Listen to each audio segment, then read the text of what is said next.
Merci.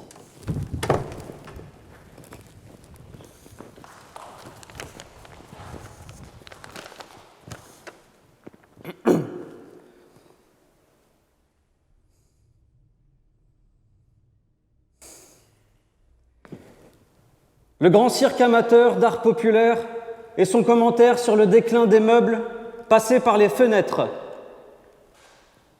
Ce qui n'a rien à voir, mais avec, comme deux parenthèses en charentaise, accrochées l'une à l'autre, au-dessus d'un cœur en feu, sans filet ni assurance, elles n'ont pas besoin du sus nommé pour faire du petit bois, car c'est bien elles qui le contiennent, et pas le contraire. Alors je vais profiter de vous voir sous la main des dangers de notre profession, danseuse sous corde, pour vous raconter l'histoire du cirque rubis sur ongle, de la nécessaire redistribution des budgets affectés à l'art populaire et de l'urgente horizontalisation des méthodologies qui organisent législativement les débats sur les réalités économiques des pédagogies culturelles aujourd'hui en France. Chapitre 1er. Il n'y a pas un, mais deux petits chiens qui me ressemblent comme deux gouttes d'eau et qui me disent un jour, à quelques minutes du début d'un numéro que nous jouions ensemble depuis 10 ans, avec d'ailleurs un succès non négligeable, « Nous sommes toujours contents, monsieur, nous, alors que toi, tu pleures, car ta bouteille de bière est tombée par terre. Tu penses toujours savoir de quel côté ta tartine est beurrée, alors que nous, on met du beurre partout, et ça impressionne beaucoup. » Avec les larmes aux yeux, ils continuèrent à me tenir à peu près cet aboiement. « Quel manque d'imagination, monsieur! Quelle insuffisante ambition! Nous ne pouvons plus travailler avec toi, moi et moi. » Et leur départ m'a beaucoup affecté, car j'aimais ces deux petits chiens comme si je les avais faits. Et le coup de grâce vint du syndicat d'acrobates qui les représentait et qui négociait avec une grande agilité des ruptures conventionnelles, du jamais vu pour deux petits chiens. Et comme il me l'avait si bien prédit, moi et moi sont partis avec tout le beurre, toutes les croquettes, un peu de pâté, un peu de pâte à la sauce tomate, et pour finir, pas mal de l'argent du beurre. Je crus voir alors le couperet tomber sur mon joli portrait craché. Comme on rappelle une guillotine, encore, bis, bravo, à la fin d'un spectacle. Ou comme on convertit un exercice comptable déplorable en numéro de pantomime brillant tour de puce. Et en parlant de belles tuiles, je croyais alors encore à ma bonne fortune, car il me restait bien sous mon toit quelques seaux remplis à 70% d'eau, mais qui savent jouer comme des casseroles au piano solo la Lacrimosa de Mozart. Et vous ne le croirez pas quand vous l'entendrez, mais c'est tellement beau que pour faire taire leurs propres larmes, les gendarmes, qui constituent une bonne partie de notre public, se lancent à eux-mêmes des gaz lacrymogènes, dans une tautologie à vous couper le souffle. Insupportable obséquiosité des gardiens de la paix. Avec vous autres, au moins, les civils, les nassés, les suicidés de la République, et je vous en remercie, on sait à quoi s'en tenir. Quand vous êtes importunés par vos propres larmes, vous vous contentez, avec tact et courage, comme tout critique d'art populaire, à lancer les tomates mises à disposition dans toutes les directions. Oui, c'est ça l'art participatif. Accorder ce qu'on dit à ce qu'on fait. Ce qu'on ne dit pas. La preuve, à la fin de cette chienlit de concert expérimental, les artistes et les malades n'ont eu le plaisir que de saluer les juges d'instruction.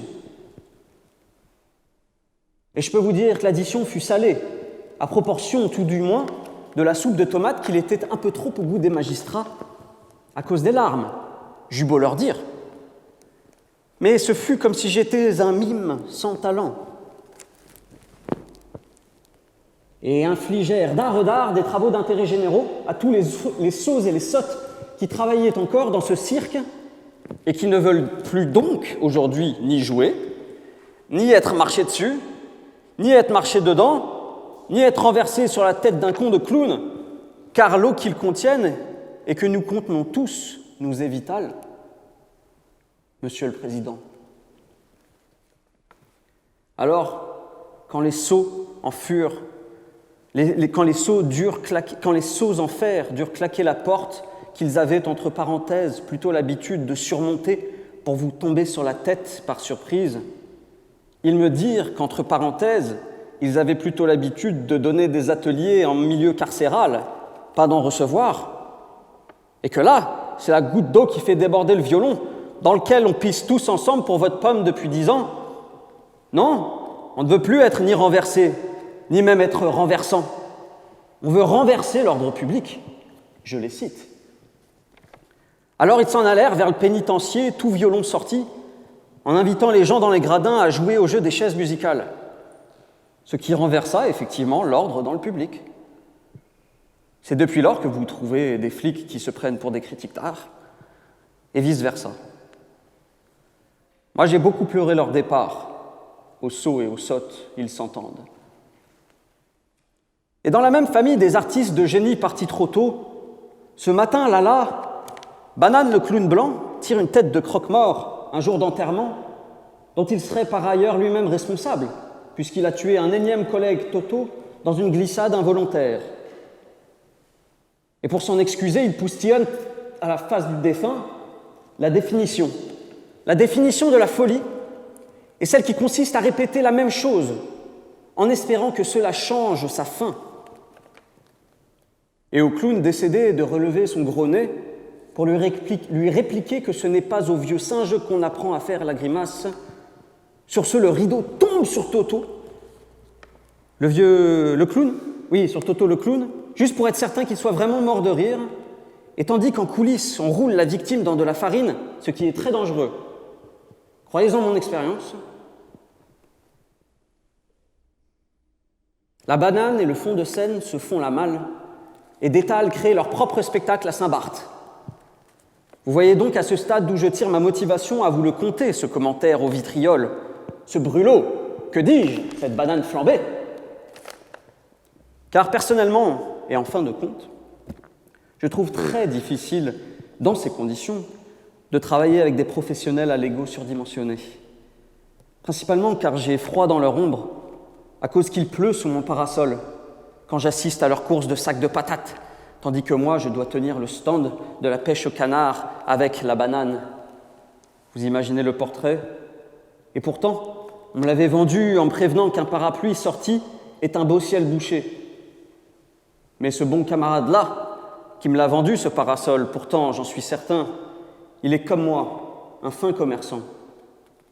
D'ailleurs, notre cirque n'opère qu'entre Pont-Aven et Cherbourg, car il est comme un grand parapluie, avec un cœur en feu, qui se fait la malle pour aller mieux mettre les gens à l'abri des éclipses totales du sommeil, des éclipses totales du sommeil, des éclipses totales du sommeil, des giboulées de pommes frites, des nuées de l'élite, des douches de clowns cachés dans les égouts, des descentes de flics, de la vache ivre qui pisse et qui rit, mais qui tire, avant la fin du premier chapitre.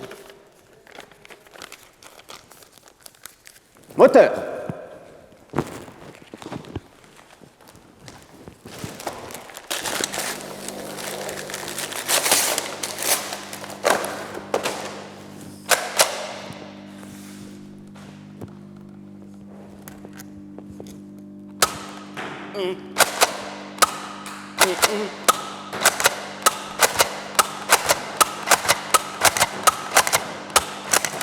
Concentre-toi, ouais!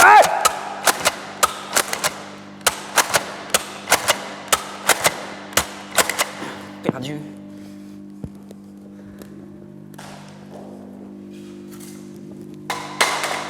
Merci et bienvenue.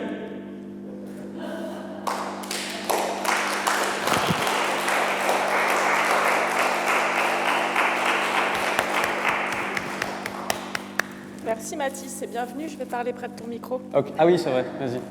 Et tu veux qu'on éteigne le bazar? Non, ça va. Vous nous entendez? Bonjour, ouais. Bienvenue dans Parole, Parole, Parole. Et voilà, ça commence. Ça a commencé. Et maintenant, c'est Rémi Barre qui va nous dire 2 ou 3 choses qu'il sait des clowns, avec Mathis qui va rester sur scène. Voilà. Malheureusement.